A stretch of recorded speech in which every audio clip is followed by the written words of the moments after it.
Hello, everyone. Thank you for joining us. The Contento Now TV studio is honored to host a behind the scenes look at the processes of coming into the light.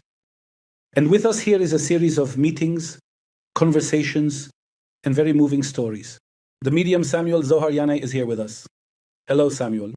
And now we are joined by a special guest. His name is Alon David Amar. Hello, Alon. Hello? You got in touch with Samuel, and your life has completely changed direction, like making a full 180-degree turn. Exactly like that. So soon we'll talk, go into detail, and learn. Who are the people who click, call, come, and reach out? Do you have to be at a 180-degree turn inside a tunnel and see the train coming at you? Is that the point? How do you know when it's time to come and help? When you see the enveloping darkness all around you, You see darkness.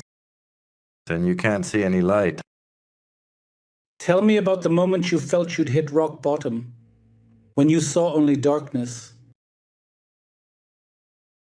I'm the kind of person that if I don't see something, I usually don't believe in it, and I went through an extremely difficult and dark period, for example. Give an example if you can. So many damages happened to me at work, in my family, and all kinds of things that are beyond nature. They can't be explained.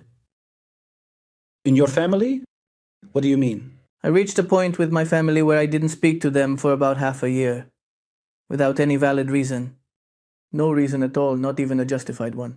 You didn't speak to them or them to you? I didn't. They tried to talk to me. They didn't understand why I didn't want to talk to them. They sent all kinds of messengers to me, friends of my father, for example, who came to me and said, "What did they do to you? Why aren't you speaking? This can't be." Because they know the family and they know the relationships within the family. And the truth is, I didn't even know what to say to them. And I didn't know the reason. I just didn't want to talk. And in business, since you're a businessman, what was the dark point that you saw? There were indeed so many deals that came right up to the signing stage. And? The moment comes when you need to put your signature on the dotted line, and right at that crucial moment, something suddenly goes wrong, and the deal falls apart. And did you end up in debt? I even entered bankruptcy proceedings. Wow. I started the process, and unfortunately I got to a point where I didn't even actually pay the installments they set for me. And then they indeed removed me from the bankruptcy process. They removed me from the process almost as if it wasn't even our choice. And honestly, I really still didn't understand what was going on. When did you pick up the phone? When did you say, that's it, I really need to get some help, I saw that so many things just weren't working out, and I realized it was something like beyond the natural. What were you actually looking for? How did you know to reach out and connect with Samuel? First of all, I went to other people. I went to various rabbis, and some of them told me that some kind of ritual had been done, and that a curse had been placed on me. A curse was placed on me. Something like a voodoo curse. Tell me more. I couldn't believe it. Did someone cast a spell on you? That's what it turned out to be in the end. They placed it on me. They made a voodoo doll of me. Who did this to you? Any idea? I know who did it. And I also know what happened afterward, but I don't want to go into details here. It's quite personal. You're a person, a businessman, living in this world.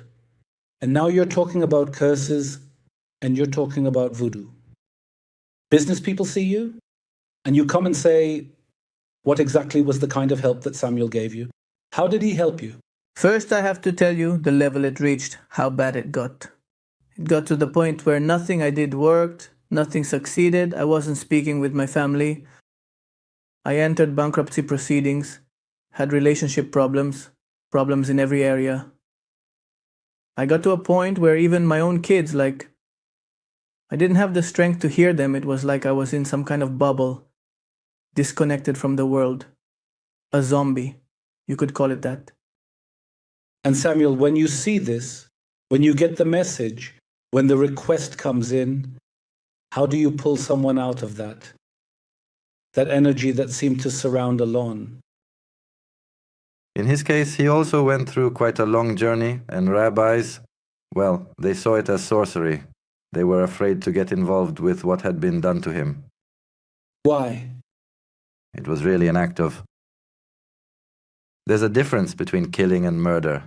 Killing isn't necessarily with motive and intent, but someone with clear motive and intent came and carried out an act, from every angle, from every aspect. He even ended up in the hospital once. In the end, I reached the hospital. Sorry, it's just... everything is coming back to me now. I'm with you. We're with you.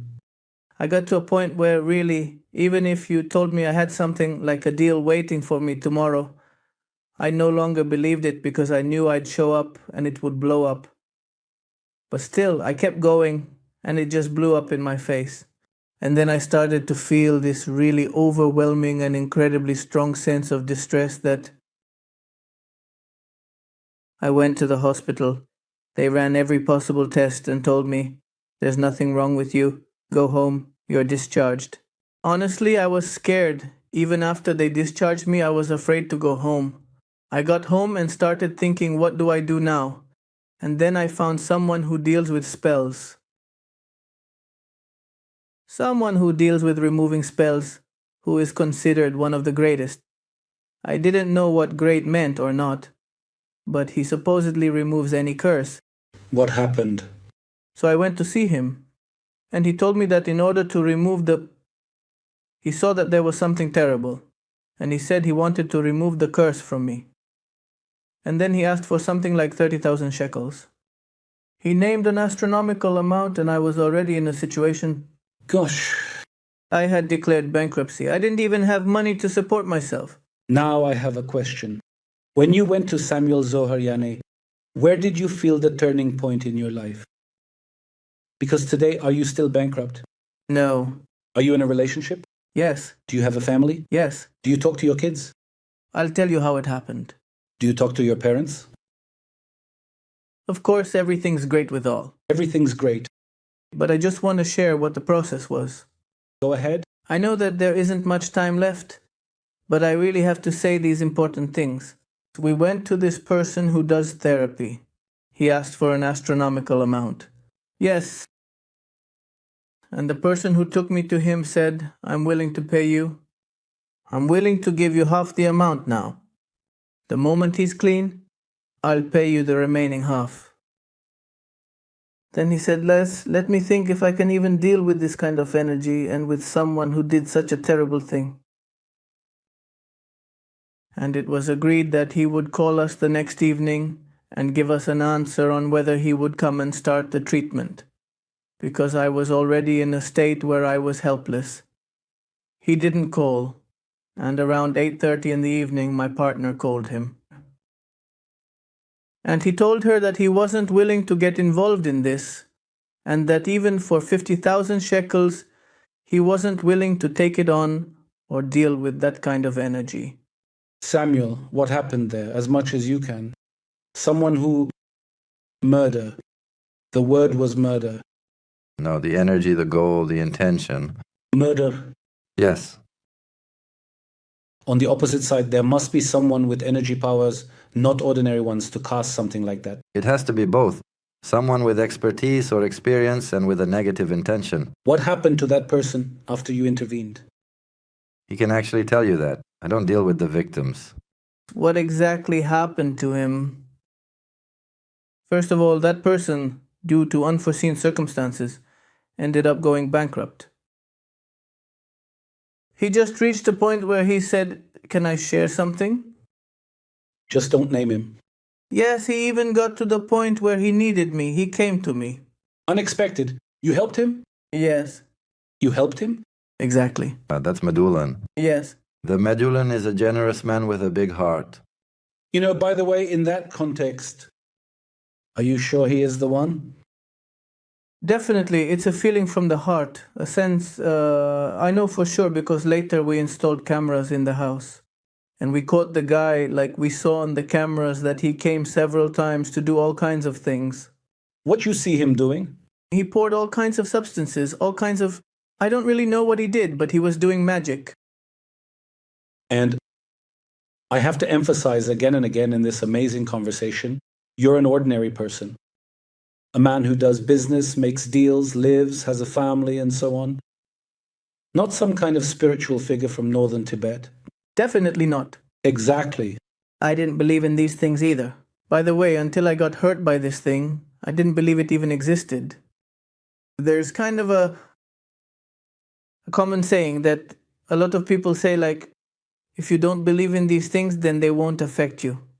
But I was really one of those people who believed that if you don't believe, then it won't stick. And it stuck. But I'm saying, okay, and if it did stick, then what? What's exactly the price a person pays? At the end of our conversation, one sentence you'd like to say here to Samuel Zohar Yanai? First of all, thank you. And by the way, since then, we've been in really close contact. We've been close ever since. And I know that every time I ask him something, I definitely get advice, and he always knows, and he's always right. I don't know why, but he's always right. Samuel, one sentence for Alon? We're basically like brothers now. One moment, let me interrupt. Because there's something I really have to say. Something that's pressing, like you can see there's no 3 brothers from the Bedouin community worked for me. And one time I didn't understand why they were staying longer than everyone else. Like, why don't you go home to your wives, to your kids? So I asked one of them, why don't you leave earlier? Go to your kids. So he said to me, I don't have kids. I said to him, okay, you don't, but what about the second brother? So he tells me he doesn't either. So I started thinking and said, and the third one, why doesn't he have any? So he tells me, no, the 3 of us have the same problem. And then I already understood that there's something here beyond the natural. You know what's needed, where to turn. Yes. And then at that moment I stopped them and said, listen carefully, I know someone who can help you. They said to me, let's try. By the way, they also knew that something had been done to them, because they were at some wedding and drank something there. And from that day on, they felt that something wasn't working right with them. To keep them asking questions, get me to the bottom line. Do they have kids today or not?